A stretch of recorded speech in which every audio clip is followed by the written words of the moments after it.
और मेहमान इज़ाम, आज जिस मकसद के लिए मैं और आप यहाँ जमा हुए हैं वो जंग आज़ादी के अनवान पर जामिया अब्दुल्ला इब्न मसऊद के तलबा के दरमियान एक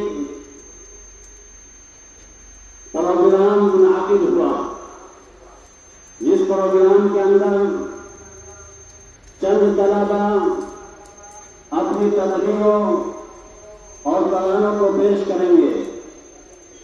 अजीज तलबा, मुझे आपको याद होना चाहिए कि हमारा यह हिंदुस्तान 1947 में आज़ाद हुआ।